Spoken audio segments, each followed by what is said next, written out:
ने उनका आशीर्वाद भी यहाँ पर लिया और लगातार बीजेपी के मंचों पर हैं समाजवादी पार्टी के निकाले जाने या राज्यसभा में जब से आपने क्रॉस वोटिंग की थी उसके बाद से, तो अगला ठिकाना अब आपका बीजेपी होगा, इसको मान चुकी हैं? देखिए, आज माननीय डिप्टी सीएम साहब आए हैं तो हमारे बड़े हैं, हमारे परिवार के हैं, हमारे गार्जियंस हैं, तो कहीं न कहीं उनके सम्मान के लिए मैं हमेशा खड़ी रहती हूँ।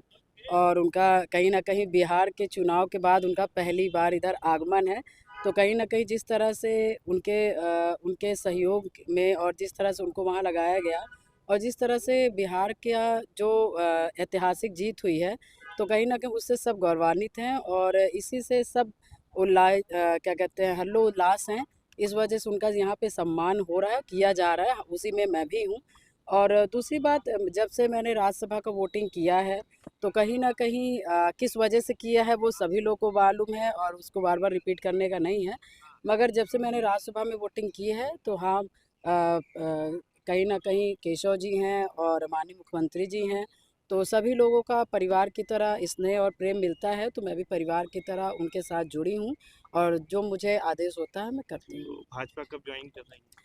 अब देखिए, वो अब तो नियम के अनुसार है, वो जब होगा तब होगा, मगर अभी मैं सिर्फ़ सेवा कर रही हूँ, काम कर रही हूँ, तो जो होगा। चुनाव कहाँ से लड़ेंगे फिर अब? तो शायद पश्चिमी होगा 27 में नहीं, या अभी कौशाम्बी ये रहेंगे ये शायद? ये चीज़ तो ये तो मैं तय नहीं कर सकती ना, ये तो ऊपर के लोगों का है।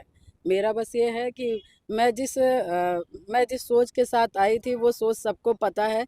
तो उस सोच में मैं क्या तय कर सकती हूँ कि मैं कहाँ से लड़ूँगी और क्या करूँगी। तो इस पे नहीं, बस ये है कि हाँ, मेरा सम्मान हुआ और मेरे पाल समाज और मेरा कहीं न कहीं जो 18 सालों की जो लड़ाई रही है, जिसमें हम लोग पीड़ित रहे हैं, जिसमें परेशान रहे हैं, भाजपा ने कहीं न कहीं हम लोगों को न्याय दिलाया है, तो उस नाते हम लोग खड़े हैं।